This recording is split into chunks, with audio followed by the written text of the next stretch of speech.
This is lesson 2.9, the compound path. In this tutorial, we're going to learn how to make a button. Let's look at this final vector layer so you can see exactly what we're working on. We're going to add this button to the pocket that we just drew. And so I'm going to add color to this button so you could see what a compound path really is. I'm going to select the outer edge here and let's put in red. So you'll notice that if I select the outer edge of this button, you'll see that we have a red fill. And it looks like the button holes in the center have a white fill, but they actually have no fill. And what the compound path will do is we'll sort of make these holes see-through. So let me lay this button on top of another color so you could see exactly what I mean.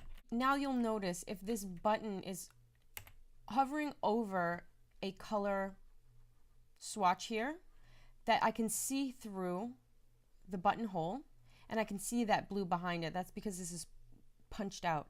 Where here, this is just the artboard, I could see that behind it.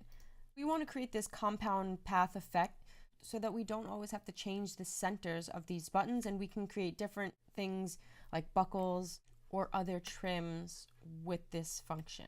We can draw it up here for now. I'm going to use my Ellipse Tool. I'm going to draw the outer edge of my button. I'm going to start off with just a black stroke and then smaller circles for the holes. So I'm going to create one.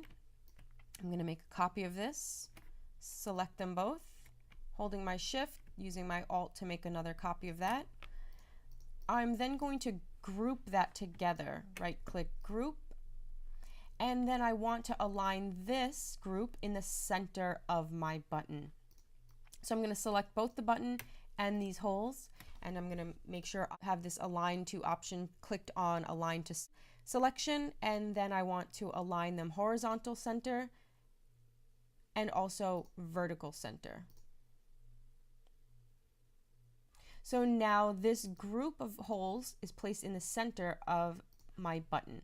I then will select both of these and go to Object, Compound Path, Make.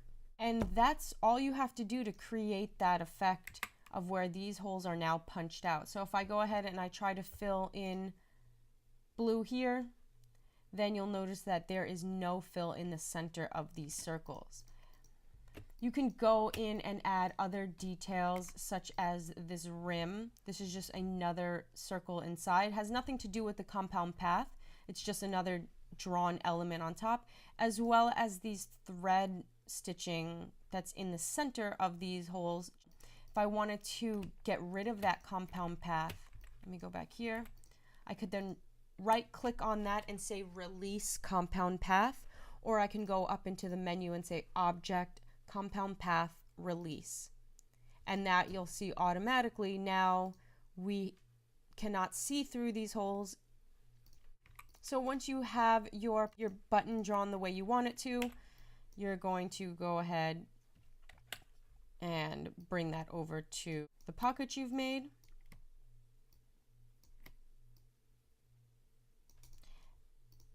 And you could select all of that and copy it onto the t-shirt that you've been working on.